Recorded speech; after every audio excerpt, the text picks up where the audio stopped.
Bismillahirrahmanirrahim. Assalamualaikum warahmatullahi wabarakatuh. Puji syukur kehadirat Allah Subhanahu wa taala atas berkat rahman dan karunia-Nya kita dapat berkumpul pada hari ini menyaksikan pemaparan video oleh kelompok 4. Dan juga yang sama-sama kita hormati Ibu Hanisa Rahmaniar Hasmin, SSOS MA selaku dosen mata kuliah pengembangan dan model bisnis, dan juga teman-teman manajemen reguler 6 bisnis dan kewirausahaan sekalian. Tanpa berlama-lama, mari kita mulai presentasi pada hari ini. Perusahaan The Besto adalah perusahaan ayam goreng pertama di Indonesia dengan konsep mini resto yang hadir lebih modern dan dinamis, dengan penyajian yang unik dan tambahan menu seperti burger, french fries, yang sudah tak asing lagi bagi kalangan orang tua, muda, dan anak-anak. The Besto senantiasa mempertahankan cita rasa ayam crispy yang unik dengan penyajian modern, dan selalu mengikuti perkembangan zaman serta minat konsumen. Cita rasa serta banyaknya tumbuh pesaing sehingga menjadikan The Besto unik untuk terus berinovasi dalam menciptakan brand minded terhadap permintaan pasar dengan selalu melakukan peningkatan dalam quality, service, cleanliness, dan produk. The Besto memfokuskan pada produk dan layanan bermutu terbaik yang dijaga setiap tahapan prosesnya, mulai dari pemilihan bahan baku yang fresh dan higienis, bumbu dan rempah-rempah yang alami, distribusi yang aman dengan minimalisir adanya kontaminasi dari berbagai aspek, penerapan dan peralatan dari teknologi modern, proses pemasakan berstandar internasional, hingga penyajian yang menarik dan cepat. Hasilnya, terjaganya produk kuliner bermutu tinggi, lezat, bergizi, segar, higienis, dan halal. The Besto selalu menggunakan bahan-bahan berkualitas dan bersertifikat MUI, Majelis Ulama Indonesia, serta pengawasan mutu oleh tenaga ahli sehingga cita rasa yang dihasilkan selalu the best. Sejarah singkat perusahaan The Besto Chicken dan Burger berawal dari rintisan usaha kedua orang dokter lulusan dari Institut Pertanian Bogor atau IPB yang mendirikan grup Kentucky Fried Chicken atau KUFC di tahun 1994.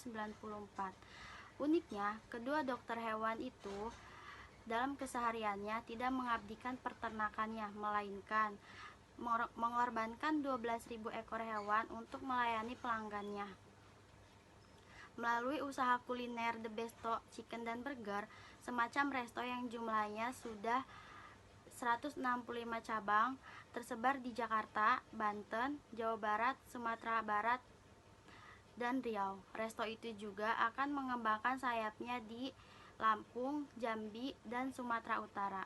Dari 165 cabang The Besto, Eva dan Sat jadi memperkerjakan 1.000 orang karyawan tetap dan 1.000 orang tenaga harian.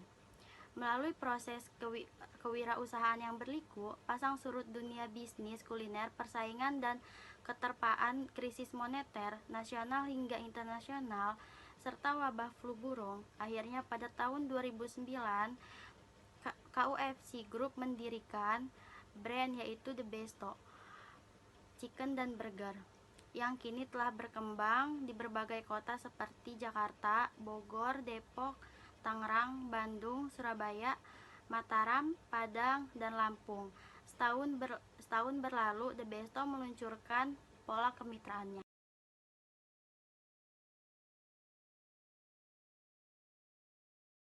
Visi dari perusahaan The Besto yaitu KUFC Group menjadi perusahaan nasional dengan jaringan yang kuat di berbagai kota, menjadi bagian dari ketahanan ekonomi nasional dengan menyediakan lebih banyak lapangan kerja dan peluang usaha bagi rakyat Indonesia yang lain dalam bentuk kemitraan. Menjadi market leader bagi bisnis kuliner, resto fried chicken dan burger di segmen menengah di Indonesia. Misi dari perusahaan The Besto yang pertama yaitu menyediakan makanan berprotein tinggi yang sehat, rasa nikmat yang khas, halal, mudah didapat dengan harga yang terjangkau bagi kebanyakan rakyat di Indonesia. Yang kedua yaitu memperkaya cita rasa budaya kuliner Indonesia yang bertaraf nasional dan internasional. Yang ketiga yaitu memberikan manfaat dan kemaslahatan bagi banyak pihak, meliputi karyawan, keluarga, khalayak umum, serta taat kepada hukum syar'i dan hukum negara di Indonesia. Analisis pasar. Menurut Komarudin 2001, analisis pasar adalah kegiatan berpikir untuk menguraikan suatu keseluruhan data menjadi komponen, sehingga dapat mengenal tanda-tanda komponen, serta hubungannya satu sama lain dan fungsi masing-masing dalam satu keseluruhan yang terpadu. Namun, secara umum pengertian analisis pasar adalah suatu penganalisisan atau penyelenggaraan untuk mempelajari berbagai masalah pasar. Dalam analisis pasar akan menyangkut lokasi pasar, luasnya pasar, sifatnya pasar, dan karakteristik pasar. Ada analisis SWOT. Menurut Freddy Rangkuti 2017, analisis SWOT adalah identifikasi berbagai faktor secara sistematis untuk merumuskan strategi perusahaan.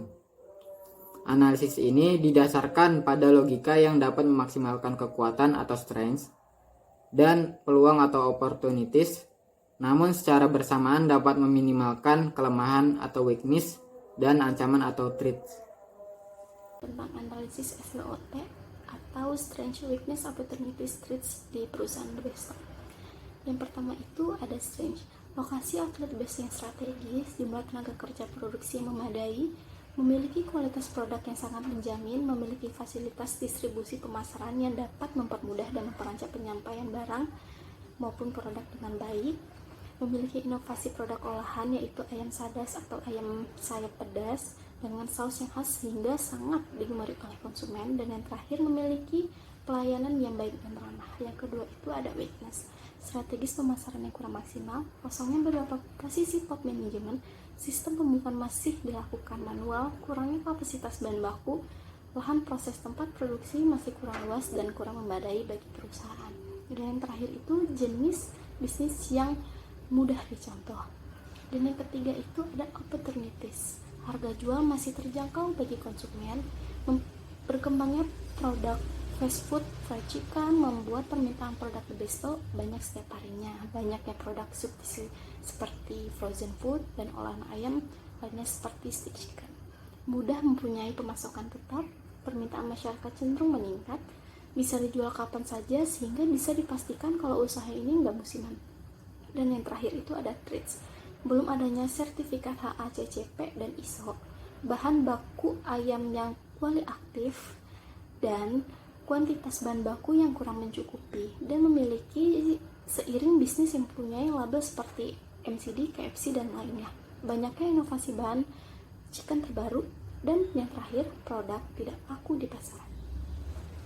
Sekian presentasi dari kelompok AMI. Apabila ada kekurangan ataupun kesalahan mohon dimaafkan. Wassalamualaikum warahmatullahi wabarakatuh.